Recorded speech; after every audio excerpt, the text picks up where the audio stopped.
Assalamualaikum dan salam sejahtera.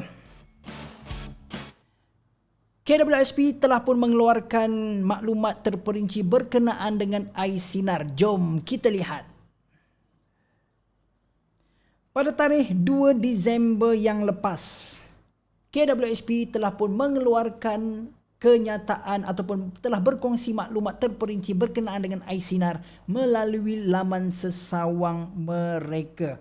Untuk makluman anda, air sinar dibuka kepada semua ahli KWSP yang terjejas pendapatan akibat COVID-19 dan permohonan dalam talian boleh mula dibuat bermula pada tarikh 21 Disember 2020. Saya ulang, permohonan dalam talian boleh mula dibuat pada tarikh 21 Disember 2020. Dan untuk maklumat anda juga, terdapat dua kategori pemohon. Jom kita lihat apakah kategori-kategori ini. Kategori pertama ialah mereka yang layak, termasuklah ahli yang bekerja di sektor formal, yang bekerja sendiri, yang bekerja di dalam sektor ekonomi, yang sudah lama tidak mencarum, yang hilang pekerjaan, suri rumah, ataupun mereka yang telah diberi notis cuti tanpa gaji. Bagi kategori pertama, kriteria bagi kategori ini adalah seperti berikut. Ahli yang tiada caruman dengan KWSP sekurang-kurangnya selama 2 bulan berturut-turut semasa permohonan. Maksudnya, sudah 2 bulan tiada caruman KWSP. Seterusnya, ahli yang bekerja tetapi telah mengalami gaji pokok sebanyak 30% dan ke atas selepas tarikh 1 Mac 2020. Bagi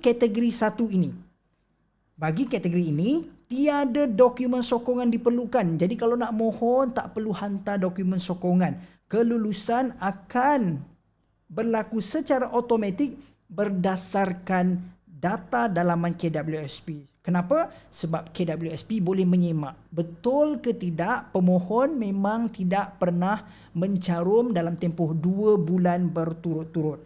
Dan ahli hanya perlu memohon secara dalam talian bermula pada tanggal 21 Disember 2020.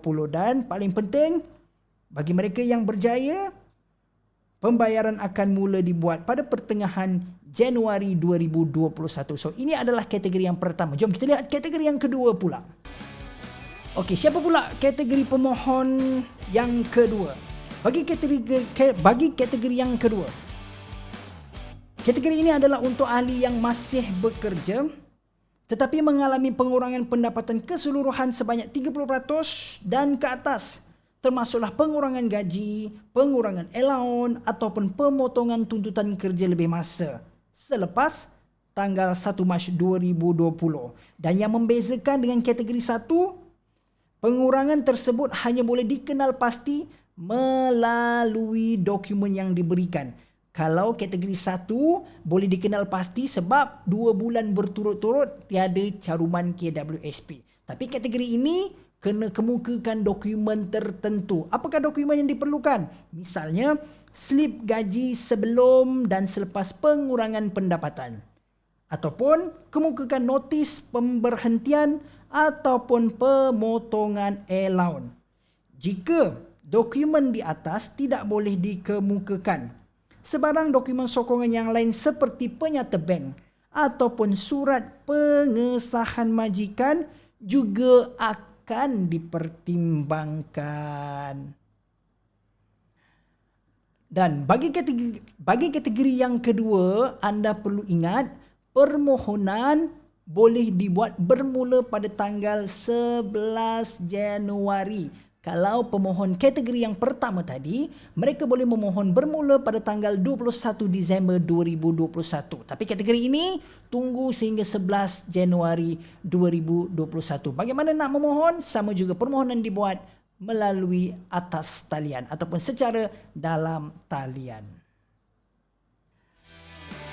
Okey, baiklah, itu saja yang ingin saya kongsikan buat kali ini. Pada video akan datang, saya akan kongsikan pula dengan anda berapakah jumlah kelayakan iSinar, berapakah yang anda boleh pohon berdasarkan kategori-kategori tertentu. Jangan lupa subscribe. Terima kasih, kita jumpa lagi.